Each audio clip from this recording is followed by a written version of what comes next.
Subjects of frontiers, of boundaries, have fallen out of fashion in certain uh, continental traditions. But how is it that Zizek has wholly withstood um, this storm? So I want to argue here that Zizek's position is a pseudo-atheism, and it's also an attempt to erect a frontier or a boundary in a time when thus spake Zarathustra has already lit our grasp of the situation, our Dasein. I remember Nietzsche has made this analogy with the dead star at some vast remoteness whose light is still hitting us, so that it's sort of a beautiful metaphor in the sense that the darkness itself hasn't reached us, and that darkness would nonetheless be the light of the position which no longer clings to frontiers and boundaries. So I want to analogize the frontier and the boundary both to Freud's saying about masochism and to Zizek's taking of a specific position as a claim to what nature is like, or what things are like as they come forth on their own. So originally we had, as I touched on, I think 2 videos ago, in the account of rising out of the crystalline spheres into some modified form of crystalline spheres in Ptolemy and so on, and how originally this had been linked to the notion that nature is good. And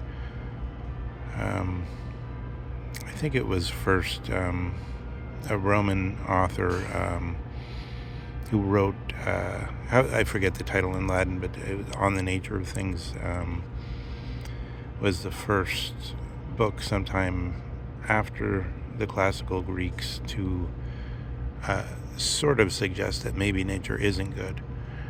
But it was assumed so from the classical beginning that nature is good. And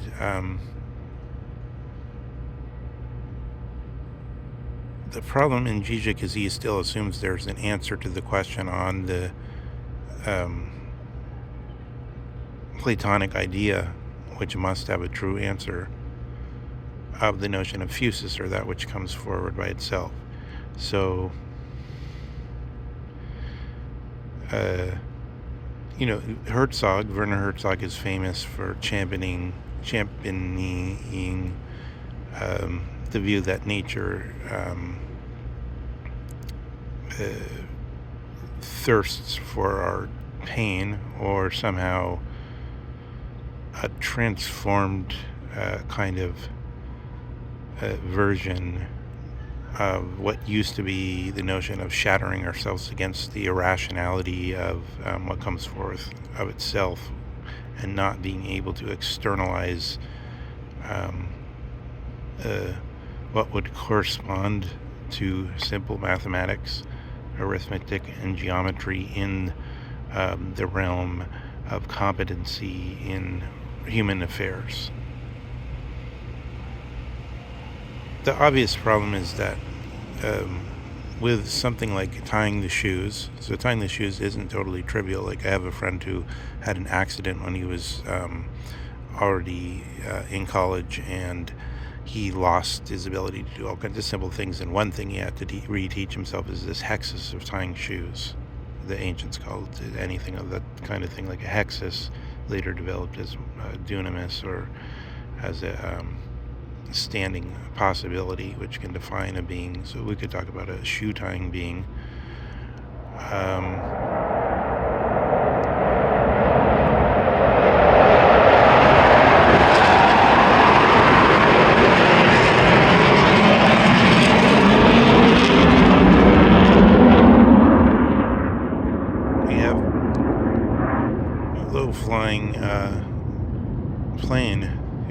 to California.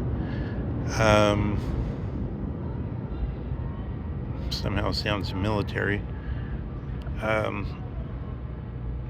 so yeah, there's this idea that that which comes forth of itself is menacing, and then there's the supposed notion, oh no, it's neutral, but then this is still a prescribing of the idea of what comes forth by itself as a specific way to understand it that we like. So the analogy is, so there's this, I think it was Austrian, but slightly of Slavic descent, nobleman, Masak, who, what he would do is he would accompany, it was kind of like a, the Mozart thing, Causi fan tutte. They're all like that. So like the idea is like all wives will have affairs, and you can't stop it, and it's fate. It's that's just the way nature is, and it's meaningless. So I'm tying this in with the meaninglessness of the so-called atheistic version of nature. Fuses is what comes forward of itself as being meaningless. It's meaningless, but you can in a certain way adjust to it and learn its generalities, and one of them is Massak thinks there's no way I can stop my wife from having affairs, but the way I'll do it is I'll get out ahead of it.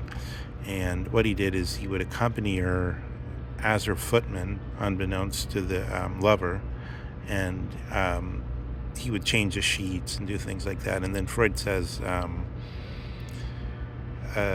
in order to remain the master, the masochist whips himself. So, so in other words, it's painful to watch so closely that affair, but he's in charge because the lover doesn't know that he's there, and he's observing and all this stuff. So and likewise, it's like Zizek is saying, oh yeah, it would be bad if I had to confront the meaninglessness of things, but this is the whip. So he's whipping himself, and he's avoiding, by casting a specific notion of nature onto things, he avoids real meaninglessness, right? So this he knows about, but he doesn't apply to his thinking. So like in Hegel, there's a difference between sort of just regular doubt and then real self-doubt where you include yourself. Zizek himself mentioned this in a recent interview with some podcaster, some youngish podcaster.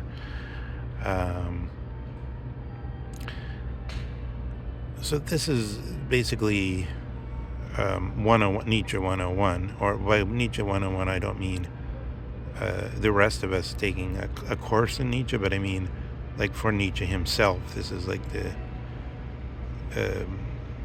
what he externalizes with ease, his inner vision that he externalizes with great ease,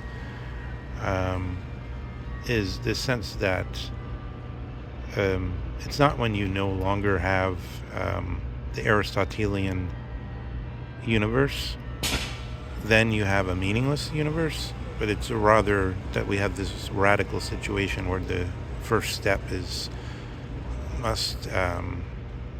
there must be Auseinandersetzung, there must be destruction or testing of the thing radically. Remember, this is first the word in Kant, and I think it's actually somewhere in the Critique of Pure Reason, which is strange that most people don't notice it. But it has to do with the footnote, a Prussian legal term, which had to do with testing the title of property to see if somebody really owned it or really should have possession of it, something like that. So we have to do the same thing with Fusus, with nature, with the idea of things that come forward itself. And to say the truth, it's clear that which comes forward itself was always said in contradistinction to things like tying of the shoes or things that we think that we're doing as ourselves, right? So this thing is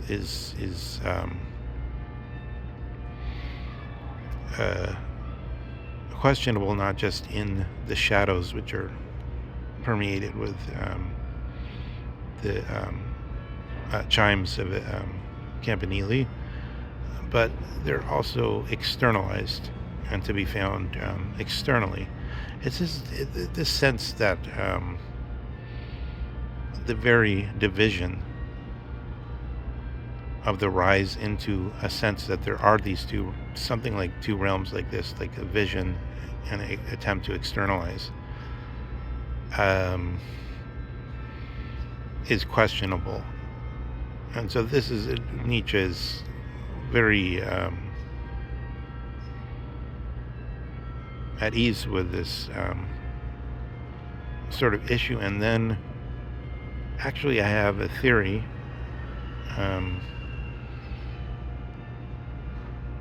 It strikes me as almost imbecilic, but maybe it's true. I think like the tone that we hear in Nietzsche constantly, that makes us think of somebody evil, slightly evil, or somebody that is enjoying saying things that are bad. I think it has to do really with how radically free he was as a thinker, and how much he was kicked away from the earth and all its things. So that he's simply saying things from a point of view of freedom, which means, in practical sense, what it means is there's a way that we hear, there's a kind of valence we put on words. So for instance, Jordan Peterson uses the word collectivist almost as though it meant like to signal Hitler or Stalin. Whereas other people here, if it's people that are very leftist and haven't been exposed a lot to that discussion and aren't thinking about that way, we could hear the word collectivist as something, as a nice word with a positive valence. The way that one hears the valence of words, with respect to things that are very important, makes one think that Nietzsche is deliberately enjoying making fun of the moral position or something like that. But I think rather it's that he's so much tone deaf through being kicked loose of the earth and all its things, through the position he's come to in philosophy, that he simply speaks without properly hearing that anymore. And so it strikes one as sort of brutal somehow.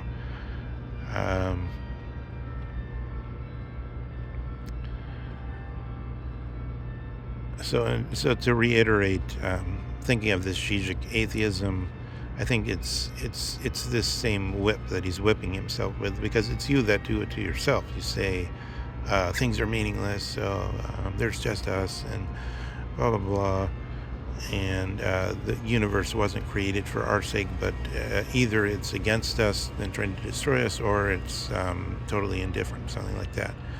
But this is your whip, because you're trying to get control of this situation by knowing what it is, rather than casting into the question. So we're on like a skiff on the Lake of Nemi, and it's very still, and actually we get happy when there's a little undulance comes up from underneath, and we're aware that we're in the element of thought, in the externalized way, which could be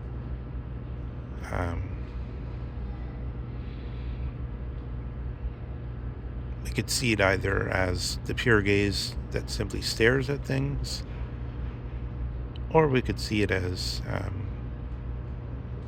being environmentally involved in the situation, that is environment already adds extra color to the notion, extra conceptual,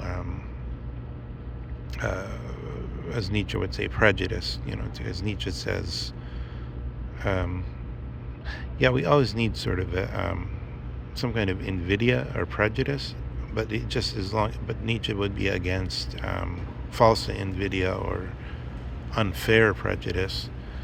But Um, according to Nietzsche, this is just we have to be. The heart has to want to um, look at these things, um, and therefore this is always kind of a yes saying, as he puts it. But yes saying for him is stupidity itself, because in other words, it's um, not the freest gaze, but a gaze that has an interest in something. Um, and the iya, so ya is of the donkey, ya being yes, yes, auf Deutsch, in German. This is the prejudice at work, and